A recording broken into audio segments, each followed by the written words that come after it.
Welcome to Baba with Bujji channel. ఇంకా ఈరోజు మేము అనుకోకుండా ఒక ప్లేస్కి వెళ్ళామండి. ఏదో పని మీద వెళ్తుండగా ఒక శివాలయం దగ్గరికి వెళ్ళాం. ఇంకా ఆ శివాలయం దగ్గర ఉన్న గ్రీనరీ, అతి పురాతనమైన కొలను చాలా అందంగా ఉంది. ఆలయ చుట్టూ పరిసరాలు కూడా చాలా అందంగా ఉన్నాయి. చుట్టూ పచ్చదనంతో నిండిపోయి ఉంటుంది. ఇక్కడ ప్రశాంతతకు మాత్రం లోటే లేదు అసలు. అయినా సిటీ మధ్యలో ఇలాంటి ప్రాచీనమైన కట్టడాలు ఉంటాయని నేను ఎప్పుడు అనుకోలేదు. ఒకసారి కింద కొలనుకి వెళ్ళి మొత్తం అసలు చూద్దామండి. దిగుతుంటేనే ఒక వింటేజ్ వైబ్స్ వస్తున్నాయి ఇక్కడ.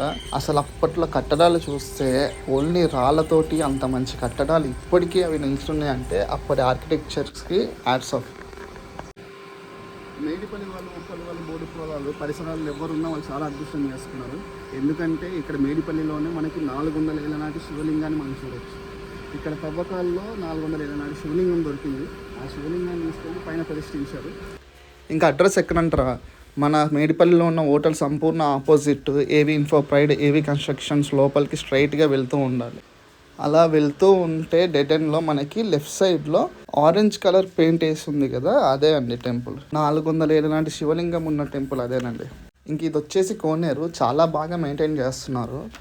అక్కడక్కడ ఆకులు తప్ప ఏం లేదనమాట. ఇంకా చెట్లు ఉన్నప్పుడు ఆకులు పడతాయి అన్ని నీళ్ళల్లో, సో అలాగనమాట. ఇంక ఇక్కడ కింద దిగడానికి మాత్రం మెట్లు లేవు, అక్కడ కూలిపోయి ఉన్నట్టున్నాయి. ఓన్లీ నిచ్చెన మాత్రమే ఇక్కడ ఉంది.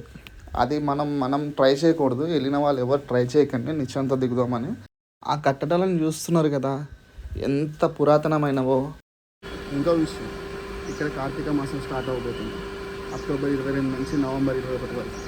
సో దానికోసం ఎవరైనా దాతలు విరాళంగా తమకు తోచినంత ఇవ్వగలరని మనస్ఫూర్తిగా కోరుకుంటున్నాము. ఇంకా నెంబర్ కింద ఇస్తాము. ఇక్కడ శ్రీరామకవచం ప్రతాప శర్మ గారు ఉంటారు. ఆయన కాంటాక్ట్ అయ్యి మరిన్ని వివరాలు తెలుసుకోవాల్సింది మనది. కార్తీక మాసం గురించి మరిన్ని వివరాలు ప్రతాప శర్మ గారి మాటల్లో విందాం.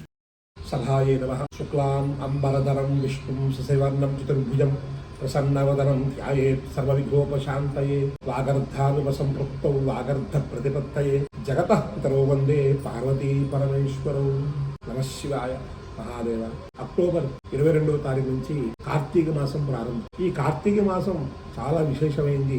దీక్షాధారణలకు స్వామివారి యొక్క అనుగ్రహం కలగటానికి చాలా గొప్ప కాలం, గొప్ప సమయం. ఈ కార్తీక మాసంలో ఆ పరమేశ్వరుడు గురు స్వరూపంలో ఉంటారు అని చెప్పి పెద్దలు చెప్పారు. గురువు యొక్క అనుగ్రహం కలగటం, మనలో ఉండేటువంటి అజ్ఞానాన్ని పోగొట్టి జ్ఞానాన్ని ఇచ్చేటువంటి వారు గురువు. అలాంటి కార్తీక మాసంలో మా దేవాలయంలో శ్రీ పర్వతవర్ధిని సమేత రామలింగేశ్వర స్వామి దేవాలయంలో ఉదయము సాయంత్రం 2 పూట్ల కూడా అభిషేకాలు చేయాలని, కేవలం ఇది లోక కళ్యాణార్థం, దేశం కోసం, సమాజం కోసం అందరూ బాగుండాలని ఈ కార్యక్రమం నిర్వహిస్తున్నాం. ఉదయం అభిషేకం, సాయంత్రం అభిషేకం. అలాగే నవంబర్ 9వ తారీఖు ఆదివారం అయింది. ఆ రోజు స్వామివారి యొక్క నక్షత్రం ఆరుద్ర నక్షత్రం. ఆ ఆరుద్ర నక్షత్రంలో స్వామివారికి ప్రీతిగా లక్ష బిల్వార్చన, మహాలింగార్చన, సూర్య నమస్కారాలు 15 మంది వేద పండితులతో ఈ కార్యక్రమం చేయాలని సంకల్పం చేసుకున్నాం. అలాగే 10వ తారీఖు సోమవారం అయింది. ఆ రోజు జగత్ కళ్యాణం, వాగర్ధావివ సంపృక్తో వాగర్ధ ప్రతిపత్తయే.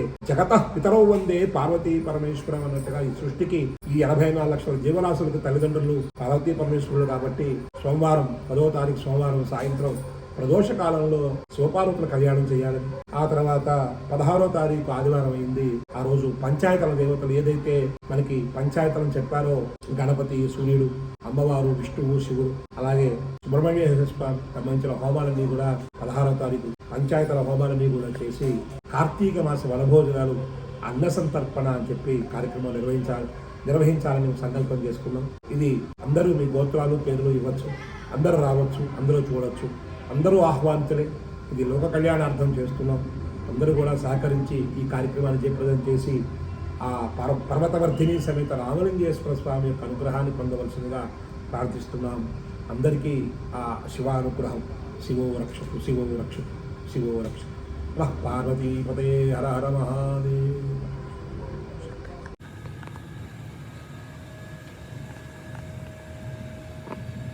మన చుట్టూ ఇలా చారిత్రక కట్టడాలు ఉన్న దేవాలయాలు ఎన్నో ఉన్నాయి, చిన్న చిన్నవి. మనందరం వాటిని కాపాడుకోవాలి. కాబట్టి ఇక్కడ పరిసర ప్రాంతాల్లో ఎవరైతే ఉన్నారో, మేడిపల్లి, ఉప్పల్, బోడుప్పల్, నారపల్లి ఇటు సైడ్ ఎవరైతే ఉన్నారో వారందరూ వీలుని బట్టి ఈ టెంపుల్కి రండి. కార్తీక మాసంలో తప్పకుండా రండి. హైదరాబాదులో ఎక్కడున్నా ఈ దేవాలయానికి రావచ్చు. అండ్ కార్తీక మాసంలో తప్పకుండా అందరు రావాల్సిందిగా మనవి. అలాగే పంతులు గారు అడిగినట్టుగా దాతలు ఎవరైనా ఉంటే తమకు తోచినంత సాయం చేయగలరని, విరాళం ఇవ్వగలరని మనస్ఫూర్తిగా కోరుకుంటున్నాం, ఆశిస్తున్నాం.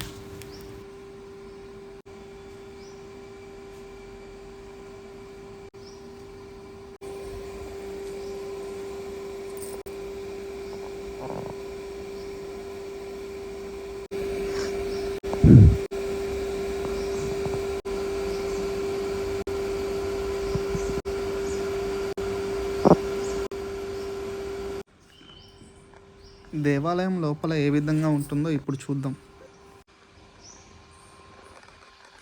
ఒక ప్రదక్షిణ చేసి వద్దాం రండి. ఇలాంటి టెంపుల్స్ని మనం కాపాడుకోవడం మన బాధ్యత. కాబట్టి అందరూ రావాల్సిందిగా మనవి. తప్పకుండా విచ్చేయండి. కార్తీక మాసంలో మర్చిపోకండి. నేను మా బుజ్జి అభిషేకం చేయించుకోవడానికి వచ్చాం. నాకు శివాభిషేకం అంటే చాలా ఇష్టం. ఆ శివయ్య నా దగ్గర ఉన్నట్టు అనిపిస్తుంది.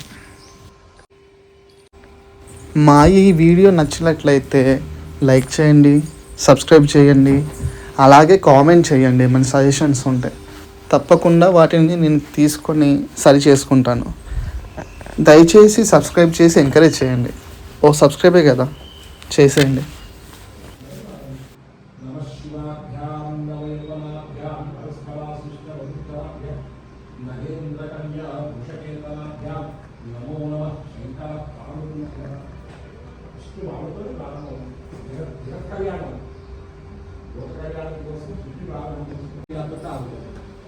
మానవుడి శక్తి జీవనుడి శక్తి ఆయన అట్లా పరిపూర్ణమైన పరబ్రహ్మ స్వరూపం.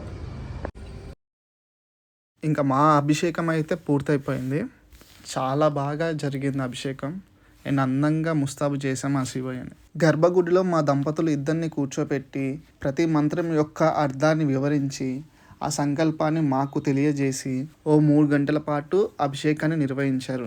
లైఫ్లో ఇలా శివుడికి అభిషేకం చేయడము ఇదే ఫస్ట్ టైం. అంటే ఇంతకు ముందు కూడా అభిషేకాలు చేపించాను శివయ్యకి, కానీ ఇలా మా చేతుల మీదుగా ఇంతసేపు కూర్చొని చేయడం అనేది జీవితంలో మర్చిపోలేని అనుభూతి కూడా. సో మీరు కూడా కుదిరినప్పుడు ఇక్కడికి విచ్చేసి మీరు కూడా అభిషేకం చేయించుకోండి, అర్చనలు చేయించుకోండి, ఆ దేవుడి సేవలో పాల్గొనండి. అలాగే పంతులు గారు చెప్పినట్టుగా దాతలు ఎవరైనా ముందుకు వచ్చి తమ వంతు సాయాన్ని అందజేయగలరని మనవి. ఈ కార్తీక మాసాన్ని మనందరం కలిసి ఘనంగా జరుపుకుందాం. ఓం నమః శివాయ.